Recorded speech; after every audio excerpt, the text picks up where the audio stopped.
Well, with the first two phases of the Lok Sabha elections, the fates of candidates across 186 constituencies have been decided. And now it is time for Phase 3, the largest in terms of seats that are up for grabs. In this round, polling will be held for 117 constituencies spread across 15 states and union territories. Over 1,600 candidates are contesting in this phase. Gujarat and Kerala will be the top two battlegrounds. Prime Minister Modi's home state will vote for 26 constituencies.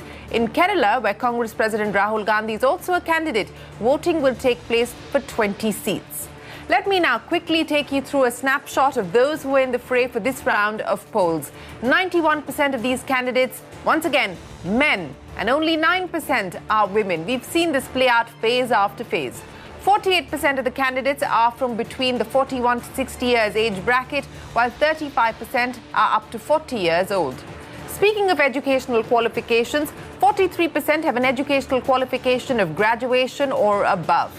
On the wealth front, the largest chunk, that's 37%, comes from the below 10 lakh rupee bracket, and 10% candidates have wealth of above 5 crore rupees. So that in a nutshell tells you about Phase 3 of the Lok Sabha elections and the candidates that are in the fray. Joining us now, Rahul Verma, fellow at the Centre for Policy Research, election analyst Arun Giri, Pradeep Pillai, political editor at News 18 Kerala, and Rajiv Pathak, editor at News 18 Gujarati. Gentlemen, appreciate you joining us here on the program. Rahul, let me start by asking you to give us an overall picture of the significance of Phase 3 and what it means for both the BJP as well as the regional parties. Thank you, Shireen. I think this phase is especially critical for, given that by now we have, India has polled 188 constituencies, which is 1/3 of the Lok Sabha, more than 1/3 of the Lok Sabha. In this round, India is going to poll 115. Which makes, by the time third round ends, India would have polled for 300 constituencies. So whoever has taken a lead in these 300 constituencies, it seems like they would be on a stronger wicket.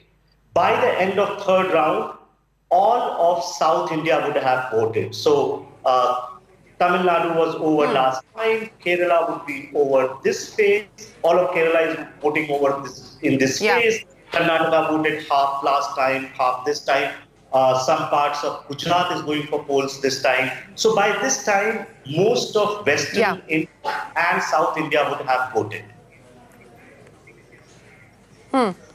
A quick take on South India, Rahul, before I get our other guests in. This is what the polls have been showing up, including the first post survey that we did. And again, recently, another poll seems to suggest that specifically for Rahul Gandhi and the Congress party, the South, the approval ratings are much higher, even when you compare that to the Prime Minister Modi. How do you see the South playing out for the Congress party specifically? Of course, not just the Congress, but Congress with its alliances.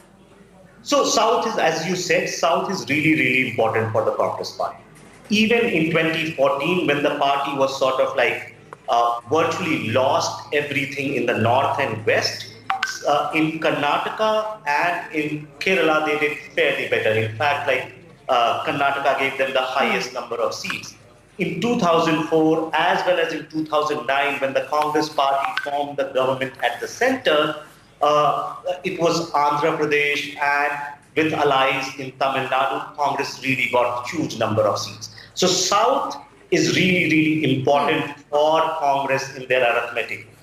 Even if you go back to 1977, the emergency election, or 1989 election, South India basically overwhelmingly voted for the Congress party, even in those two elections when the Congress was wiped out in North and West.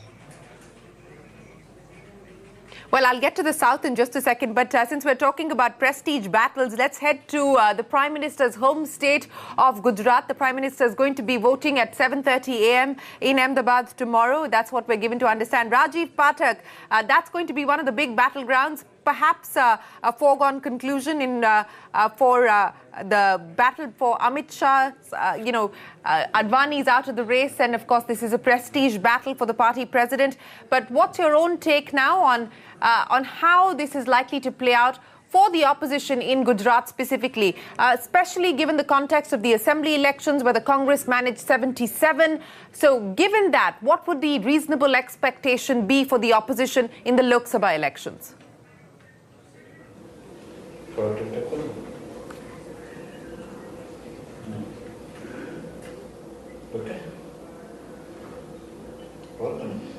See, Gujarat is the biggest battleground, you can say, as all the big shots of BJP, they will be voting in Gujarat tomorrow, beginning from Prime Minister Narendra Modi to Party President Amit Shah and the senior most party veteran L.K. Advani and the second number in the entire cabinet, Mr. Arun Jaitley. They all will be voting in Ahmedabad only tomorrow. So it's a big battle for BJP. And yes, I can say that BJP has done their homework post-assembly elections. And since these are two different battles, BJP has a clear advantage over Congress in this region, as people are still voting for Narendra Modi. And you may well see from the first post data also that as a Prime Minister, Narendra Modi's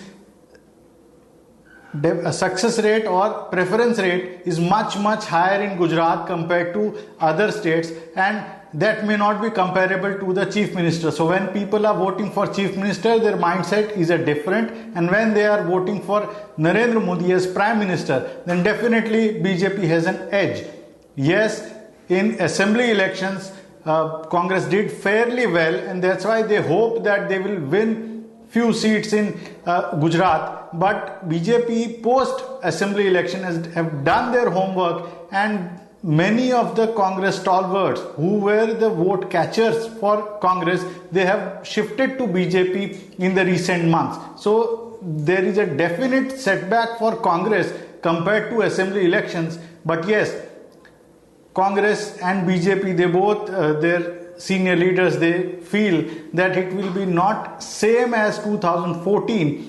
26 is a very difficult task for BJP regaining, again winning all the 26 seats. Narendra Modi in his speeches has said that if that 26-6 is changed, then the entire nation will talk about that and not the result of other parts of the country. So definitely it's a big game for BJP, and whatever small Congress can gain, it's a bonus for them. Absolutely. Invoking the Gujarati Asmita once again, that you better repeat that 26 performance from 2014. That's the pitch being made by both party President Amit Shah as well as Prime Minister Modi. And as Rajiv Pathak was pointing out, there has been a setback for the Congress. You've seen people like Alpesh Thakur quit the party, and you've also seen people like Hardik Patel not being allowed to participate in the electoral process outside of being able to campaign. But will the rural distress, especially in the regions like Saurashtra, etc., work to the advantage of the Congress? That's the big question. But let's now go across to Kerala, and News 18's editor also joins us. Thanks very much for joining us, Pradeep. Good to have you back on the program. Let's talk about the big battle, and that's going to be Wayanad. That's Rahul Gandhi's second constituency that he's going to be fighting from, a prestige battle for the party president of the Congress. How's it likely to play out? What's the buzz and the mood on the ground? Well, let me quickly put it into two. One, it's an acid test. BJP and NDA is a final frontier. This is one state where they never could come up with one seat, though the Kerala Congress, a breakaway faction of the church-related Kerala Congress, managed one seat way back in 2004. As BJP has never BJP has never managed to win a seat to the Lok Sabha. Now, for the Congress and the UDF, they're trying to make up for the perceived loss they could face in the Hindi heartland. So they want to manage and garner as many seats as possible here. For the CPM and the CPI and the left parties, what they say is they want to play a bigger role, a lead role in coming up with a secular government alternative to the BJP there. But the point is, the bare fact is that they're fighting for survival. Their national party status is at stake. Now, it is going to be an election of undercurrents. On one side, the left and UDF fear there could be a flow of votes to the BJP from both their camps. From the left to the UDF and the Congress camp, the fear is that the BJP fears if there are seats, let's say 2 or 3 seats where the BJP claims a victory, they fear the left might cross-vote for the Congress and UDF to stop the BJP. Now, from the BJP on one side, there might be a cross-voting to the UDF and the Congress candidates. And finally, as you rightly mentioned, the Rahul Gandhi factor is what is scaring the left camp the most, because the one big issue that has come up in these elections here, apart from all the national issues that were raised, demonetization, GST and all that, was the Sabarimala temple entry issue. Now the CPM faces the test, the left faces the test, whether its handling was correct. And the left was hoping, if at all there is a backlash, they could bank on minority votes and minority consolidation. Now with the arrival of Rahul Gandhi in Wayanad and the claim that here is our Prime Minister candidate from Kerala, the left is really worried that the minority votes would clearly shift to the Congress and the UDF camp. So it's a battle of perceptions, and the biggest battle that is happening in the capital city of Kerala, Thiruvananthapuram, where 2-time sitting MP Shashi Tharoor is facing a massive challenge from the BJP candidate, former Mizoram Governor Kummanam Rajashekharan. The BJP NDA camps are confident of victory. Congress claims it would get through. CPM though claims CPI candidate it is, backed by CPM and the left front. The BJP is afraid in the last moment, if there is a feeling that Kummanam Rajashekharan of the BJP will make it, there could be a cross-voting, which has happened in Kerala from the left camp to the Congress candidate in order to stop the BJP candidate. It's a crucial election for all 3 fronts. As I said, the BJP NDA, to establish itself as a pan-India party, it has failed to do so. They have opened their account in the Kerala Assembly in the last elections. Now it is their chance, probably the last chance, because in spite of the fact that they have not managed to win a seat to the Lok Sabha, there has been factional fights around. This could be their last chance to make their presence felt here. So crucial elections, acid test for all 3 fronts. Back to you.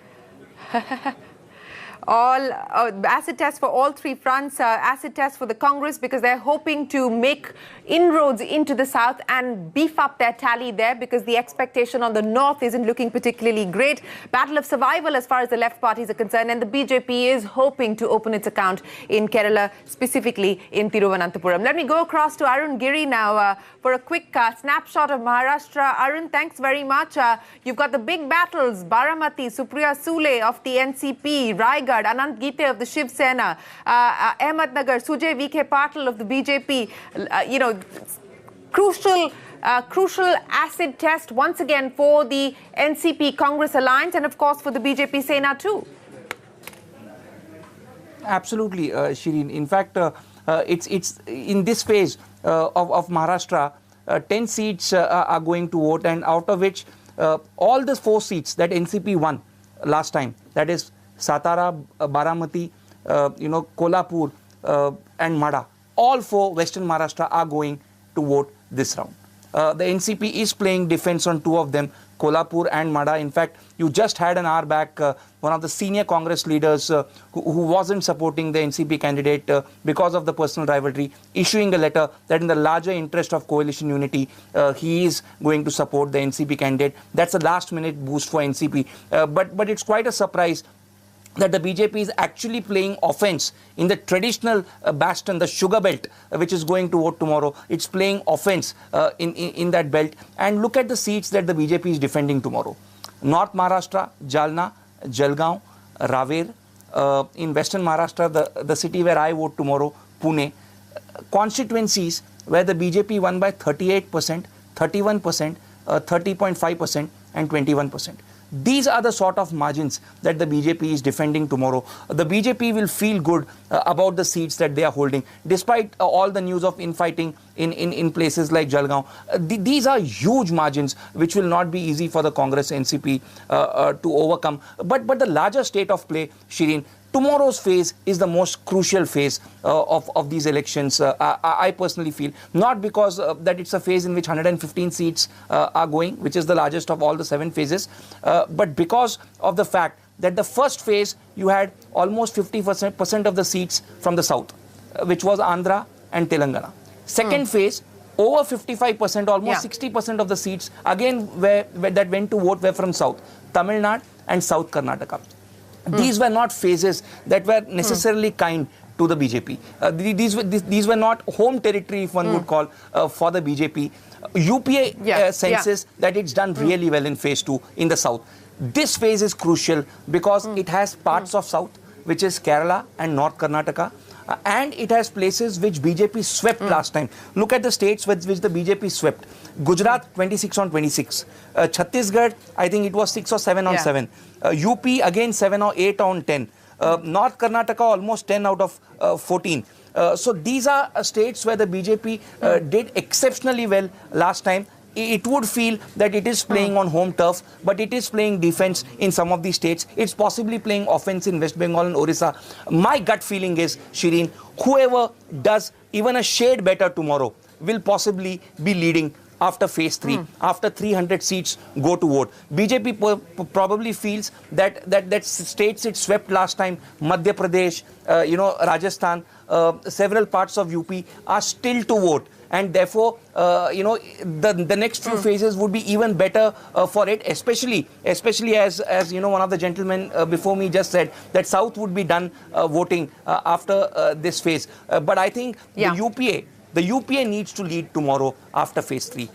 They need to do well in Gujarat, at least pick up half a dozen seats. Chhattisgarh, it's banking a lot. 68 seats the Congress won, 68 in the assembly elections. 7 seats are going to vote tomorrow. You have an Indian Express front page story today asking whether the Congress is faltering and whether the BJP campaign has picked up. We'll watch that. North Karnataka, 10 out of 14 seats the BJP won last time.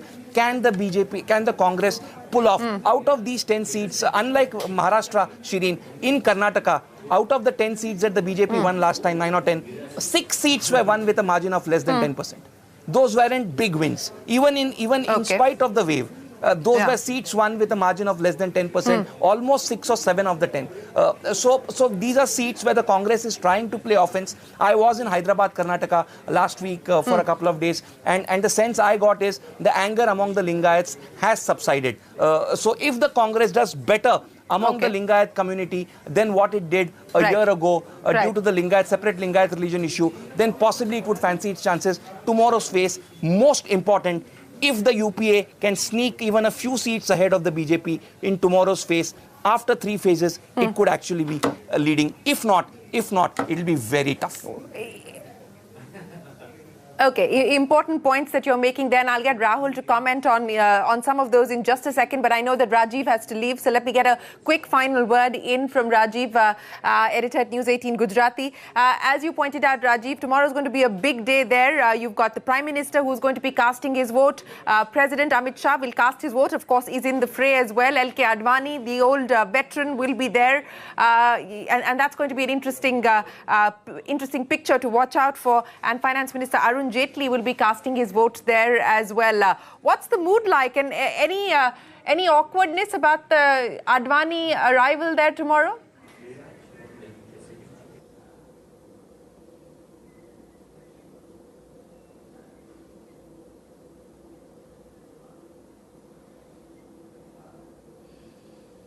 So far, not any awkwardness, but little change of I will say the scenario that till now Prime Minister Narendra Modi was voting for LK Advani, and tomorrow he will vote for Party President Amit Shah. He has said that every vote going to BJP is coming to me, but tomorrow he will be personally casting his vote, definitely for his party president Amit Shah. But yes, there is BJP is not uncomfortable in these urban areas, but the basic problem the BJP is worried is only about the rural unrest, and specifically areas where there is farmer unrest in recent months. So they are working their best to catch hold of at least those sections which have voted against BJP in rural areas in assembly elections.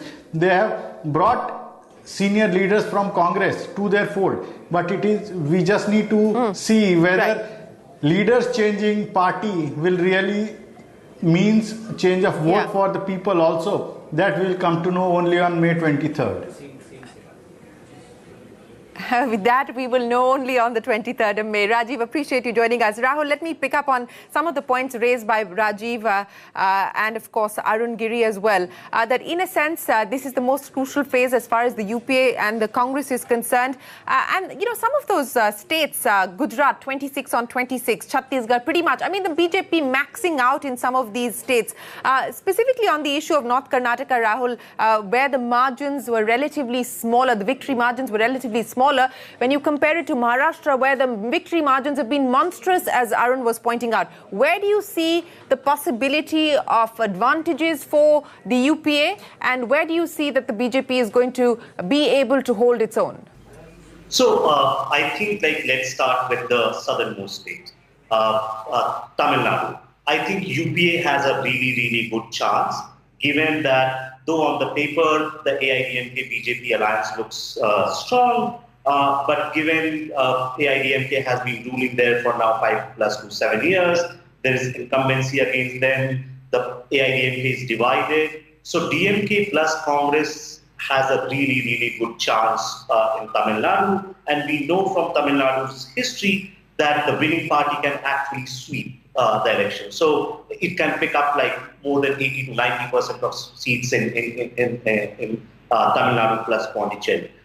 So that's really, really important for UPA. I think on Karnataka, yes, the margins in 2014 were small despite a wave, Narendra Modi wave, but you also need to understand that election was contested after the 2013 election where BJP had really performed badly. So, you know, from that vantage point, even getting more seats than Congress in 2014 for them was important because Congress has swept or won the assembly elections by a wide margin. So I wouldn't, in fact, I was also in Bangalore, but I wouldn't draw too much on the conversations I had with few people in Bangalore. It seems that Karnataka may change forever by this election, especially with the Congress-JDS alliance. Even if BJP doesn't, even if the alliance does well, what it has done, it has given BJP an entry in South Karnataka, where BJP was not present as a party. And in North Karnataka, JDS is not a big factor. So the election is essentially going to be between Congress and the BJP. So I would say the election in North Karnataka is as open as it was in 2014. Nothing has changed in favor or against BJP in North Karnataka. If you come to, of course, if you look at Northwest India, given that BJP had won more than 90% of seats in Northwest India, every time if these states are going for polls, BJP is going to face the same problem or challenge of being able to defend most of the seats. Can they do that in Gujarat? They had 26 out of 26. I don't think they'll get the same number. Yeah. But despite in 2017 when Gujarat went for polls, despite all kinds of mobilization against the BJP, you had Hardik Patel, you had Mewani, you had Alpesh Thakur. Congress seemed resurgent. Urban-rural divide was pretty much evident even in the results. The difference between the BJP and the Congress was more than 9 percentage points, despite all sorts of mobilization. So, yes, I think Congress and Alliance, Congress would do better in Gujarat compared to 2014, but I still think that BJP will continue to hold on its turf in Gujarat. I think in Chhattisgarh, BJP will have a seat. Chhattisgarh, given the kind of performance Congress showed in 2018 Assembly, and especially given the popularity of Bhupesh Baghel, I wouldn't be surprised if the results in Chhattisgarh gets sort of turned in favor of Congress. So last time BJP had 10 seats, it is very much possible that BJP loses 7 or 8 seats in Chhattisgarh. So Chhattisgarh is really, really important for Congress in that sense. All right, Arun, before I let you all go, a quick final word. You're going to be out there voting tomorrow, Arun. Any quick comments before you go? I think Pune is a seat which was one of those seats where the BJP ran up a monstrous margin. It doesn't even feel like, the sort of election fever that you had 5 years back. But yet I anticipate a good voting percentage. 60% was last time Pune's voting percentage, which was the highest in 20 years. I think we'll be close to that. But a quick point, on what Rahul just said, that in Gujarat the difference was 7 or 9% in the assembly elections.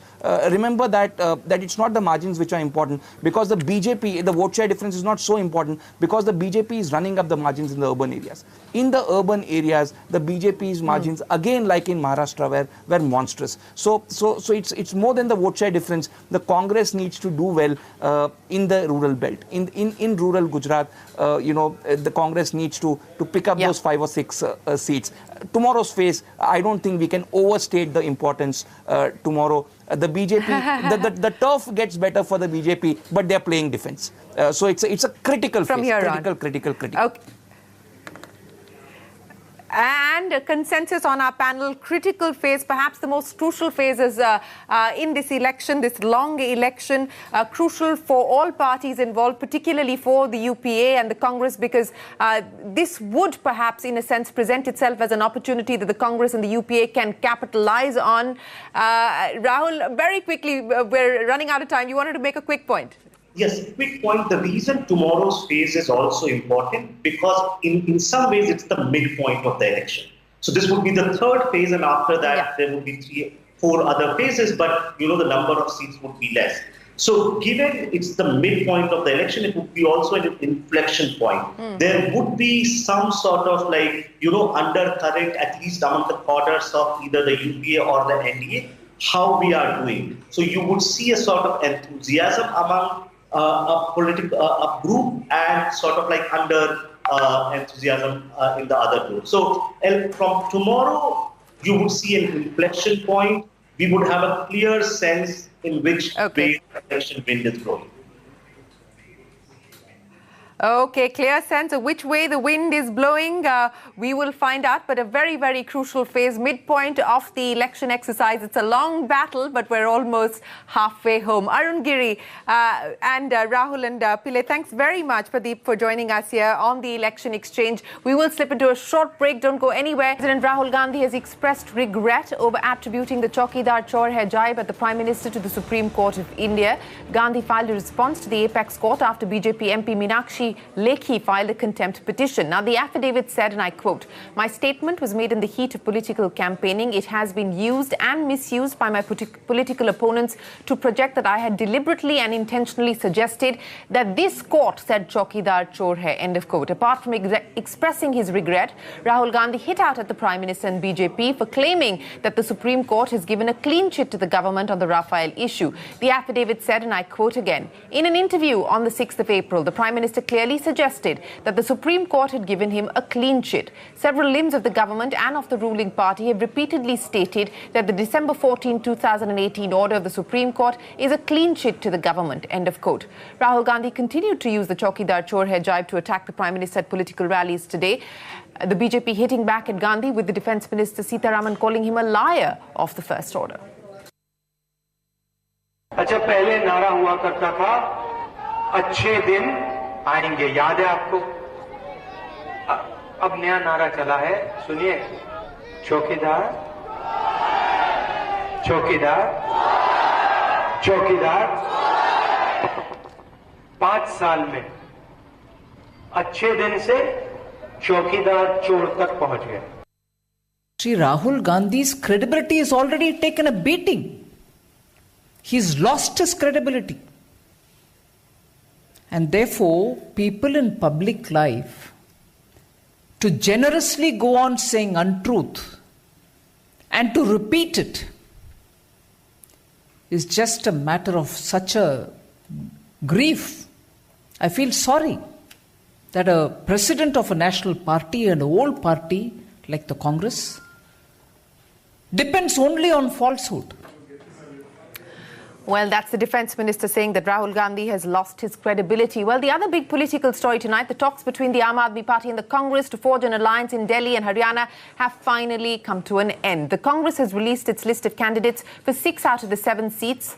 Former Chief Minister and Party President Sheila Dikshit will contest from Northeast Delhi, Ajay Markan will contest from New Delhi and JP Agarwal from Chandni Chowk. Meanwhile, senior party leader Kapil Sibal's name is missing from the list. The capital goes to polls on the 12th of May in the 6th phase of the Lok Sabha elections. The Aam Aadmi Party and the BJP have also released their list of candidates. Joining us now to take the discussion on both these issues forward, Gopal Krishna Agarwal of the BJP, Aman Panwar of the Congress and Akshay Marathe of the Aam Aadmi Party will join us shortly. Gentlemen, thanks very much for joining us. Mr. Panwar, let me start by asking you, you heard the defense minister there saying that the Congress president has lost his credibility, that he cannot go on with telling untruths so generously in public life. Is this a setback for the Congress, especially ahead of the crucial 3rd phase of the elections which kickstart tomorrow? Shireen, firstly, the thumb rule of courts, and being a lawyer I must say this, is that no matter can be debated and no court document can be debated like this in the open till the time it has not come in consideration of the court itself. Now, in this matter, the hearing is for tomorrow. Now, the BJP's dirty tricks department is flashing Rahulji's affidavit all over and interpreting it in a manner or the other. What is the interpretation of that affidavit has to be decided by the Supreme Court tomorrow. And even today, the Congress party very firmly says that Chaukidar chor hai, because 30,000 crore rupees of contract that was given to Anil Ambani was given to him for a company which was formed only 12 days before. And HAL, Hindustan Aeronautics Limited, a 70-year-old company, was deprived of this contract on what basis? Mr. Modi has failed to explain this to the country. It is for election favors and for kickbacks that the BJP had given this contract, and this was the money of the people of India. So therefore, the Chaukidar is a chore, and we stand by, and Rahulji stands by this statement. Gopal Krishna Agarwal into the conversation as the spokesperson of the BJP. The kind of headlines that have emerged since morning on various media publications and television channels would seem to suggest that Mr. Gandhi in his affidavit has apologized, but that is not the case. There is no apology from the Congress president. He is only expressing his regret to the fact that the Chaukidar Chor jibe was attributed to the Supreme Court. He's expressed his regret for that. Separately, in the affidavit and through the course of the affidavit, he continues to maintain that there have been misdemeanors by the Prime Minister and that the party president of the Congress party stands by his position on the Rafale matter. Gopal Agarwal. No, whatever his opinion may be, it is not the question that what is opinion of Mr. Rahul Gandhi. If that opinion is based on some fact and documents, etc., then he should come out with the public. Just rhetoric on a false, completely lie one after another is not the way the leader of his stature who wants to contest to be the Prime Minister of India should play in the democratic public the way he is talking about. You see, he started with quoting the President of the France that he said to me. That was again denied. Then he talked about the Dassault, saying that the whole contract was sublet because of the Prime Minister. That was denied by the Dassault. Then he tried to put into the parliament a fake tape. When he was asked to authenticate, he withdrew that tape in the parliament. Shireen, the simple question here is, why is the BJP running from a GDC? Parikar. No, let me. I did not interrupt him. Why are you running? I'll come back to you. Aman, I'll come back to you. Aman, just a second. Aman, 1 second, please. Let Mr. Agarwal finish, and then I'll come back to you. Go ahead, Mr. Agarwal. Then Mr. Manohar Parikar's statement, private conversation he quoted, that was denied by late Mr. Manohar Parikar. Then to the tune of adjusting his own opinion to the Supreme Court. The question is, what is his intent? It is not that he cannot call anybody whatever he wants, but his intent in putting up in others' mouth is the basic question that if he wants to perpetuate lie, for if that he says has that I expressed feel regret. because of these documents, it's all right. But he is continuously doing this, and the issue is which has been clarified so many times. Now, just now, Mr. Aman was saying that 30,000 has been paid to Mr. Anil Ambani. Actually, that offset clause is of 120 persons, and out of that, just total contract is of 58,000 crores. 30,000 is the total offset clause. Out of that, only around some so now, that is around 800 crores is being offloaded to the. So these are all lies. Sure. Let's just address. The thing is that you want to contest, and you are which is a matter for the court. I think I need to answer this. So important. Mr. It's Agarwal, an issue of national security. You are playing with the national security of the country. Rafale was needed by the Air Force. It was in 2000 that the Air Force demanded this. Why you did not get it for 14 years? Now, when our government has got this, it was the need of the Air Force. Then you are playing with the. It can't be a monologue security. by Mr. Gopal Krishnan. The way you are just one second, Mr. Agarwal. You've had your say, sir. You've had your say, sir.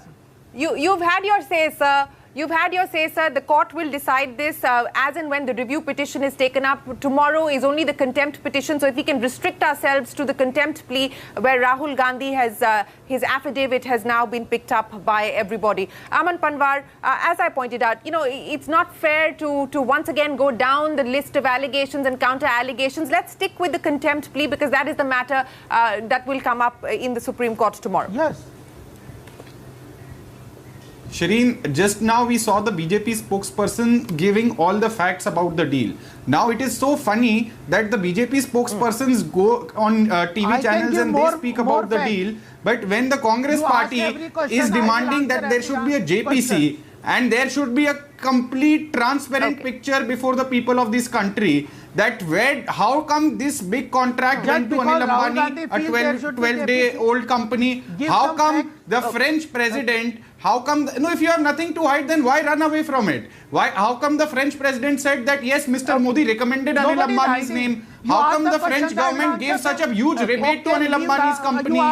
Now, these are the questions. And a jet that was to be purchased for 526 crores is now being purchased for 1600 crores. And with the same configuration. Should the people of this country not know how come this price hike happened? How come Anil Ambani was favored? How come he was brought in just at that night? Is not a matter. These are the questions that the people should know. And Mr. Modi should be open to inquiry. Mr. Panwar, you talk about the Supreme Court. Mr. Panwar and Mr. Agarwal. No, sir. Please, I'm calling a timeout here because this is not a matter that the Supreme Court will look at tomorrow.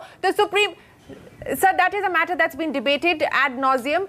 What is going to be taken up by the Supreme Court tomorrow is the contempt plea. That is what we're discussing here. Let us not go right back to the allegations and counter-allegations that we've seen play out every single day, practically every single day between the Congress and the BJP. A simple point, Gopal Agarwal, and as I pointed out before we move to talk about the situation in Delhi, because we're running out of time, very quickly, as I pointed out, the affidavit, Rahul Gandhi very clearly says that there have been misdemeanors by the Prime Minister. There is no backtracking on that position. The only thing that he is expressing regret for is the attribution of that jibe to the Supreme Court. That's the only thing he's expressing his regret for.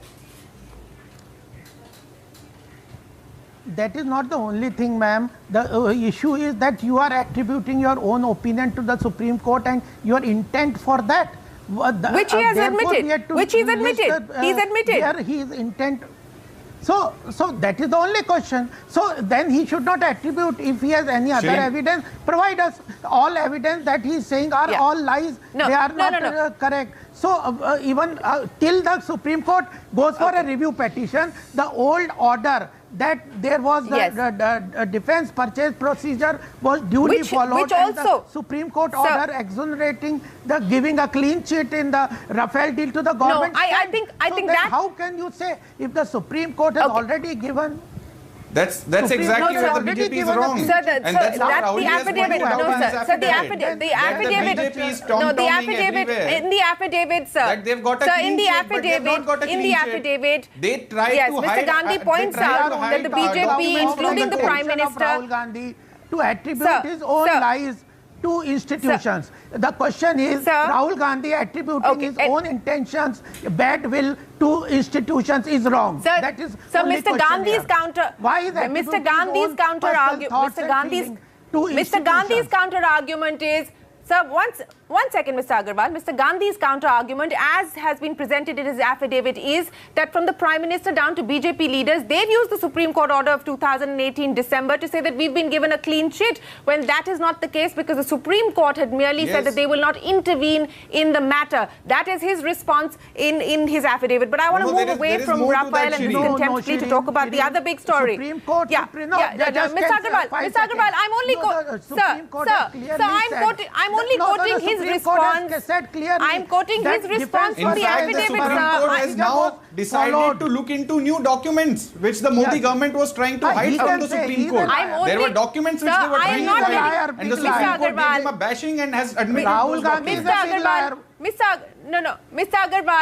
Mr. Agarwal, I'm not getting into the merits of the case, as I have repeatedly said through the course of the program. I'm merely telling you what the affidavit says. It is up to the Supreme Court to decide on the merits of the matter, sir, not here in a television studio. I want to talk about the alliance and the lack of it in Delhi, and talk about what's happening in Delhi. Aman Panwar, a self-goal on the part of the Congress party. You could have formed that alliance with the Aam Aadmi Party. I'm looking at the vote share numbers in 2014. The BJP almost 46.5%, the Congress about 15%, the Aam Aadmi Party about 33%. You could have done that alliance and it would have been a formidable one to take on the BJP. They got 7, you got 0, and yet now you've entered into a three-cornered fight. Alliance formula of giving 4 seats to Aam Aadmi Party and retaining 3 with the Congress was devised on the platform of the MCD vote share, which is the most recent vote share of 2017 elections in Delhi. In that election, BJP got about 35 to 40% votes, whereas the Aam Aadmi Party got 26% and the Congress got 21%. So on that formula, since we had 21% votes, we said that you take 4 seats, we'll take 3 seats. However, Arvind Kejriwal seems to be, in a mood of helping the BJP and refused to, pitch into this alliance, even though Mr. Rahul Gandhi publicly announced it, that he's ready to do it. So on one hand, he takes positions against the Modi government every now and then. But when this alliance talk started happening, it was only about Delhi. They wanted to expand it to Haryana, Punjab, elsewhere. Now alliances are always state-wise. For example, in Maharashtra, we have aligned with the NCP, but in Lakshadweep we are fighting against the NCP. How can you have a straight-jacket formula for all the states? That's not possible. So the Arvind Kejriwal government has completely stood exposed that they are just playing as the B team of the BJP, and that happened in Goa, Gujarat, Madhya Pradesh, everywhere. Wherever they contested against the Congress, they helped the BJP, and that is what they're trying to do in Delhi. But the people of Delhi have seen their misgovernance. They have seen how they completely failed to handle the issue of sealing. They completely failed to handle the issue of pollution, transport, or law and order in Delhi, and that's how we are very confident that we'll have a good walkthrough in these elections. That's the charge that the Aam Aadmi Party is making against the Congress, that you're acting like the B team of the BJP, and that's why you didn't stitch together this alliance. We gave them the seats. Why did they refuse? Egos perhaps on both sides. Egos perhaps on both sides have come in the way. Net, the advantage now clearly with the BJP, given the fact that this is going to be a three-cornered race. The Congress putting up veterans, stalwarts like Sheila Dikshit, and of course people like Ajay Makar now in the fray as well. How concerned are you about the splitting of votes? I'll make 2 quick points. Point number 1 is that we don't believe that this is advantage BJP. As you have seen in the 2015 election also, when the people of Delhi decided that they wanted to vote against the BJP and in favor of one party, people of Delhi will choose the one party that is best suited to defeat the BJP. And in the 2019 election, it's more than clear that if the Congress and the Aam Aadmi Party are both going to contest, Aam Aadmi Party is the most strong option available to the people of Delhi to defeat the BJP. So whatever the Congress thinks it has gained in the last few years, it's going to again collapse like it did in 2015. Because voters in Delhi don't want to see the BJP back in the center. Voters want to vote decisively against the Modi government. So in that scenario, I don't believe it's advantage BJP. And point number 2 is, I also don't believe it was an ego clash. Because on the Aam Aadmi Party's end, it was a very clear rationale. The rationale was that if you want to defeat the BJP, the 18 seats of Delhi, Haryana and Chandigarh would have resulted in a margin of 36. If we had swept 18, which were all held by the BJP in the past, it would have been a 36-seat margin, which would have been decisive to decide who will be the next Prime Minister of this country. So the logic that Aam Aadmi Party and Congress fighting in Delhi together would have swept against the BJP, that same logic also holds true in Haryana and Chandigarh, which are 11 seats. Yeah, but if I may ask you a simple question, as has been made amply clear by the Congress party that they were not interested in holding conversations or negotiations outside of the state of Delhi. Now, this is home territory for you. Why not try and fortify your presence here if they weren't willing to engage with you on Punjab and Haryana? Isn't that a self-goal on the Aam Aadmi Party's part? Look, Mr. Arvind Kejriwal has been publicly asking for an alliance for the last few months. Look at the track record of the Congress. It was only 1 week before the filing of nominations that Mr. Rahul Gandhi tweeted publicly and said, oh, we are ready now for a 4-3 alliance. 1 week before the nominations is no time to do this kind of a public posturing. If the alliance in Delhi alone had to happen, the conversation between Mr. Rahul Gandhi and Mr. Arvind Kejriwal should have happened months ago. But just look at the hubris and the arrogance of the Congress that Mr. Rahul Gandhi has refused to meet a single leader of the Aam Aadmi Party. Have you ever seen an alliance where the top leader of a party refuses to meet with the other party's leadership? Therefore, we realize that this kind of an alliance only in the state of Delhi cannot work in the favor of Aam Aadmi Party. It will only result in our party being demoralized. It will result in people being confused about the future of this alliance, which is why it was very clear that an alliance without Haryana would not be feasible for the interests of the country, which is to defeat the BJP right now. Okay, Aman Panwar, very quick comment from you, and then I have to go to Gopal Agarwal. See, Shireen, the answer is very simple and straight. That a party which does not have existence in Haryana, in Chandigarh, cannot be given seats in those states. Now, the issue here is that he says Rahul Gandhi did not come out in public earlier. But for his information, let me tell him that the alliance talks have been happening between Mr. PC Chako, who is the in charge of Delhi, and Mr. Sanjay Singh from Aam Aadmi Party's behalf since past 1.5 months. If they were really serious, and regular updates of the same were given to the party president. And he has complete authority over Delhi to decide for an alliance. Even today he has. But the Aam Aadmi Party was never interested, hence they were resorting, give us seats in Haryana, Chandigarh. Tomorrow they'll ask us for seats in Maharashtra, Tamil Nadu. Will we give them seats in states where they have no existence? It was always about Delhi, and we were ready to give them seats in Delhi. Let me just make one quick comment. It's a close. No, Akshay, sorry, we're running out of time. This is now a closed chapter, and I think Gopal Agarwal is very happy to sit through and watch the two of you going at each other, because it is advantage to the BJP as far as Delhi is concerned. They had about 47% of the vote share in 2014 and won all 7 seats, and they're hoping now that with the two of you bickering, they're going to be home. Gopal Agarwal. The issue is the same thing everywhere. You see about 11 states, the same story is being played out. At one point of time, they are together, they are fighting together, then they are criticizing each other. The same thing which is happening in Delhi. They cannot see each other eye and eye. Then they are saying that we want to have the alignment, we want to have a Mahagathbandhan. This Mahagathbandhan story is just a farce which they want to play on the people of India. They are personal ambitious people. They work for a family or an individual or a group of some small persons, regional parties, etc. They do not have the capacity to run a national campaign. They are not together, and this is all everywhere. It is clear, whether you see in Karnataka, whether you see in West Bengal, Delhi, even in Bihar, there is a bickering among themselves. Yeah. Which state can you say that there is a Mahagathbandhan? Well, Congress in itself, it is completely in disarray. They don't have a leadership and they want to control every other party. So the Rahul Gandhi and Priyanka Gandhi and all this family, first family, should understand that nobody is accepting their leadership.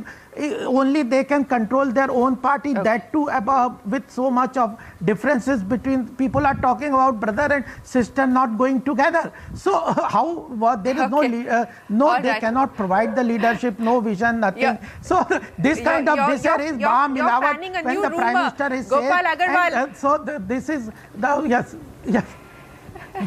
This is the truth. You're planning a new rumor here this evening that there's issues between the brother and the sister also. But we've seen plenty of rumors this morning. There was a rumor that Akshay Kumar was joining the BJP and was going to be contesting in Delhi. But he's come out to clarify that that's not the case. But we've seen plenty of rumors in terms of candidates that the BJP is likely to announce, and the candidates that haven't been announced. Udit Raj, for one, his name I don't think is on the list just yet. So expect some action there is what we're given to understand for the BJP. Well, Aman Panwar, Akshay Marathe and Gopal Agarwal, thanks very much for joining us. Three-cornered race now for Delhi. Will it be advantage to the BJP on account of the Aam Aadmi Party and the Congress deciding to go it alone?